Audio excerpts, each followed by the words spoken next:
Magandang umaga po sa inyong lahat. Nandito na naman tayo upang mag-aral tungkol sa pag-aalaga ng isda. Nandito po tayo ngayon sa National Integrated Fisheries Technology Development Center na nasa Dagupan City. At ang pag-uusapan po natin ngayong umaga ay ang tungkol sa pag-aalaga ng sea bass. Ang sea bass po o tinatawag na apahap ay isa sa mga indigenous species sa Pilipinas na malaki ang potensyal kung magagamit natin for aquaculture. Ito po ay may malaking demand sa mga bansang Singapore, Malaysia, Thailand, at iba't iba pang mga Asian countries. At ito po ay madaling alagaan, madaling paramihin. Kaya lang po dito sa Pilipinas, medyo napabayaan natin. 1970s pa po nang ito ay matutunan na alagaan. Kaya lamang po dahil sa kakulangan ng similya or sa paputol-putol na availability ng similya, hindi po ito agad naging popular.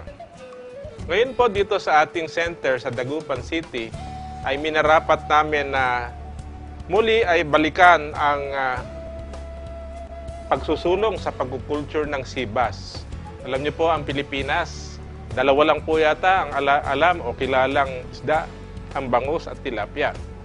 Kailangan po ay mag-diversify tayo, palawakin natin yung mga uri ng isda na ating aalagaan para matigil na po yung problema natin sa kamurahan ng dalawang klaseng isda na yon, yung tilapia at bangus. Kailangan na po umpisahan natin na pumasok tayo sa mga high-value species. Kaya lamang po ang dapat nating sigurong ayusin ay yung fingerling o fry production o breeding ng mga high-value species na yan. At number 1 nga po sa listahan natin ngayon, ang sea bass. Sa karaniwan pong marine species na ginagamit sa aquaculture, ang isa pong napakalaking problema ay yung kahinaan nila sa pagpapalit-palit na alat ng tubig. Ito po ay naranasan namin lalo na sa cage culture ng, for example, Malaga o Lapu-Lapu na ginagawa sa mga brackish water areas. Sa ngayon po, sa panahon ng climate change, nagiging problema po namin dahil sa biglang bugso ng ulan, maaari pong mag-zero yung ating tubig sa brackish water.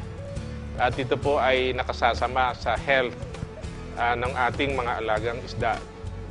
Katulad po ng saline tilapia na Homolobicus, ito pong ating sea bass ay euryhaline. Ang ibig pong sabihin noon ay po pwede siya sa pabago-bagong alat ng tubig. Kaya niyang mabuhay ng totally fresh water. Hindi siya maaano o mamamatay. At po pwede rin siya sa full sea water. So ito po ang isa sa pinakamalaking katangian ng sea bass na po pwede nating tanggapin para siya ay maturingan na isa sa pinakamahalagang culture species sa brackish water. Alam niyo ho, ang sea bass ay basically malaking animal. Sa pagpili po ng alagaang isda, kailangan po yung ating alaga ay talagang malaki sa normal na size.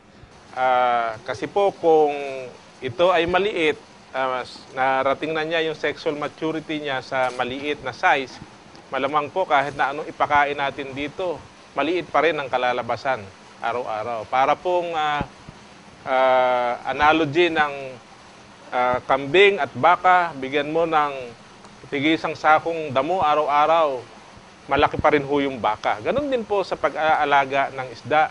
Kailangan po piliin natin yung mga isdang malalaki upang sa ganon yung araw-araw na paglaki nila ay mataas din. Ito pong sea bass ay isa sa mga isdang may ganoong katangian. Basically po, sa 3 taon o 2 taong pag-aalaga po pwede nating marating yung 3 kilong size. Lalo na po kung ito ay malaya na nakakagala at saka mas maraming pagkain. Sa palaisdaan po, kaya nating mag-ani ng 350 grams in 6 months. At ito po yung marketable size na gustong-gusto ng market natin ngayon. May mga bansa po na nabubuhay lang dahil sa sea bass aquaculture. Pipili sila ng sea bass at yun ang iniluluwas nila sa iba't ibang panig ng mundo. Sa mga katangiang pong nabanggit, yun po ang nagtulak sa amin para muli balikan at saliksikin ang potensyal ng sea bass for aquaculture dito sa Pilipinas. At wala po kaming makitang alternatibong species para sa ating mga brackish water areas, kundi ang sea bass, especially pag ang pinag-uusapan natin ay high value species. Kaya dito po ay pinadadali natin yung technology dito sa center. Yung breeding po napakadali lang pala at hindi mo kailangan ng napakaraming inahing sea bass para makapag-produce ng napakarami ring fingerlings. Ang tinuturo natin sa ngayon ay yung breeding, kasama na rin po yung pag-aalaga. Upang sa ganon ay mapadali natin yung adoption process nitong technology sa mga namamalaisdaan. Ito pong dissemination ng ating technology ay naglalayo na mapalaki natin sa madaling panahon yung kita ng ating namamalaisdaan.